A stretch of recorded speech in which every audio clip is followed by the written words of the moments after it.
Mi hanno invitato a scendere in piazza, a manifestare, a occupare anche l'area come cittadinanza per dare questo segnale. Il sindaco di Selvazzano dice basta, ormai la misura è colma e chiede che la proprietà, la chiesa, si assuma le proprie responsabilità. Sul piatto la questione dell'ex seminario, una realtà sommersa dove da anni, troppi, sottolinea Soranzo, regnano degrado e delinquenza. L'ultimo episodio in ordine temporale, il deposito di refurtiva scoperto dai carabinieri che per entrare nell'area hanno dovuto farsi rilasciare un permesso dal magistrato perché nessuno, neppure le forze dell'ordine, può accedervi dopo una diffida della proprietà ad entrare in area grigia a 2 passi dalle case della gente. E allora il primo cittadino si è rivolto direttamente al vescovo. Allo stesso vescovo ho fatto appello in questi giorni di passare dalle parole ai fatti, di interessarsi concretamente lui e personalmente lui.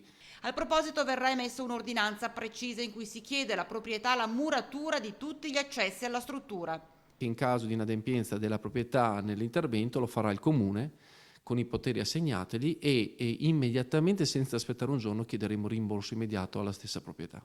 Proprietà che pare non si sia preoccupata però di controllare i movimenti interni all'ex seminario, nonostante quanto pattuito con l'apposita commissione comunale che si era venuta a costituire per garantire la sicurezza ai cittadini. La proposta della proprietà fu quella di fare una sorveglianza privata insieme a dei volontari e che si sarebbe adoperata per attivare anche un sistema di videosorveglianza. Questo affermarono che l'avrebbero fatto, che lo stavano facendo, evidentemente tutto questo poi è stato solo un intendimento.